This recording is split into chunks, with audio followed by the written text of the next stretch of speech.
जय गुरुदेव।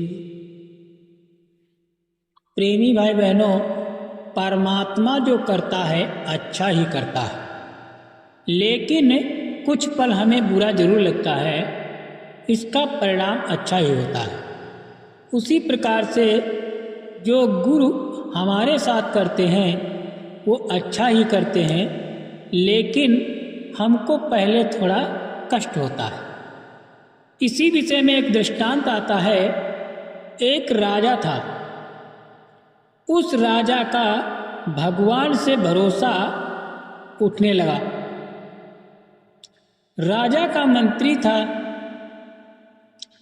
उस मंत्री का भगवान पर इतना अटूट भरोसा करता था कि जब भी कोई अच्छी या बुरी बात होती, मंत्री यही कहता, भगवान जो करता है अच्छा ही करता है।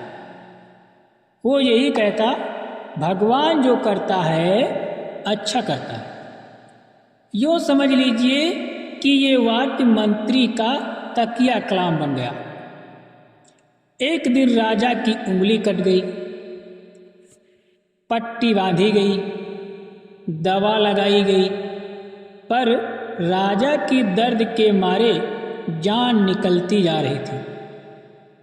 सारे मंत्री राजा का हालचाल पूछने के लिए गए। सबको राजा की उंगली कटने का बहुत दुख हुआ। सबने अफसोस जाहिर किया, लेकिन उस मंत्री ने यही कहा, भगवान जो करता है अच्छे के लिए करता है। जब मंत्री ने ये बात कही तो राजा को गुस्सा आ गया। वो गुस्सा पीकर रह गया। राजा ने मंत्री को सजा चखाने की ठानी। कुछ दिन बीते। एक दिन राजा ने जंगल में शिकार खेलने की योजना बनाई। उस मंत्री को भी साथ लेने को कहा। उस मंत्री से कहा, मंत्री आप भी मेरे साथ चलेंगे।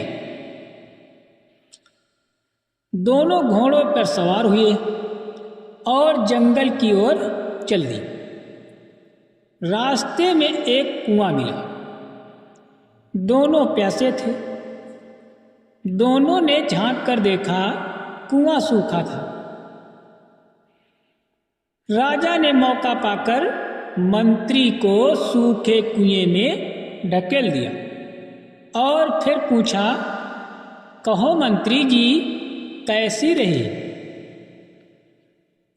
मंत्री जी कुएं के अंदर से बोला, भगवान, राजन, भगवान जो करता है अच्छे के लिए करता है। तो अब यही कुएं में मर, अपने भगवान की माला जप, मैं तो चला। राजा ने कहा, तो अब यही कुएं में मर और अपने भगवान की माला जप, मैं तो चला।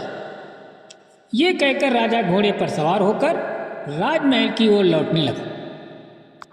अभी कुछ ही दूर आगे चला होगा कि उसे तीर भालों से लश्कर, यानी तीर भाले लेकर आदिवासी जो खूंखार होते हैं, उन्होंने राजा को घेर लिया। जब घेर लिया तो उसको रस्सियों में बांध लिया। बांधकर, मोटे तगड़े राजा थे, उनको रस्सियों में बांधकर और अपने कुटी पर ले आए। जहां उनका डेरा था वहीं उसको ले आए। राजा को जब वहां ले आए तो उन्होंने सोचा कि अपनी बनदेवी के आगे बलि चढ़ाने के लिए तगड़े आदमी की खोज कर रहे थे, तो आदमी तो तगड़ा है, ये मिल गया। उन्होंने राजा को जो है स्नान कराया और अच्छे अच्छे वस्त्र पहनाए। फिर वे सब राजा को बलि की जगह पर ले गए। पुरोहित ने राजा के शरीर को बारीकी से परखा। जो आदिवासियों का पुरोहित था उसने राजा को पूरे शरीर को बारीकी से परखा।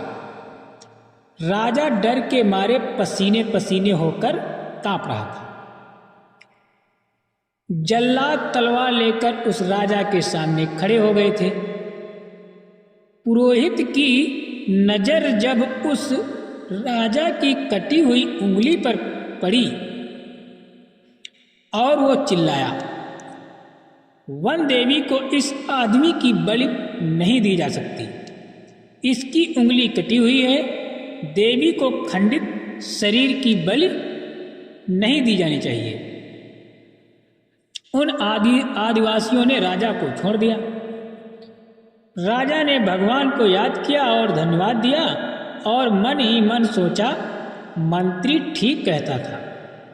मैंने उस बेकसूर को नाहक कुएं में धकेल दिया। फिर क्या हुआ, राजा घोड़े पर सवार होकर कुएं के पास पहुंचा, अपनी पगड़ी की रस्सी बनाई और कुएं में लटकाकर मंत्री को बाहर निकाला। अपनी गलती के लिए माफी मांगी। लेकिन उसकी समझ में ये नहीं आया, भगवान करता है तो अच्छा क्या करता है। फिर उसने पूछा, मेरी उंगली कटी हुई थी इसलिए मुझे बचाकर भगवान ने अच्छा किया, मगर तुम्हें अंधे कुएं में फेंकने की मुझे जो भगवान ने सजा दी उसमें क्या अच्छाई थी। मंत्री खुश होकर बोला, महाराज मैं आपके साथ होता तो मेरी उस वन देवी को बलि चढ़ गई होती। आप तो उंगली कटने से बच गए, लेकिन मैं नहीं बचा। भगवान जो करता है अच्छा ही करता है। भगवान न्याय करता है, अन्याय नहीं करता। वो जो भी करता है अच्छा ही करता है। मनुष्य योनि में उत्पन्न व्यक्ति को सृष्टिकर्ता के एहसानों को हमेशा याद करते रहना चाहिए, क्योंकि उसने अपनी कृपा से व्यक्ति को मनुष्य योनि में उत्पन्न किया।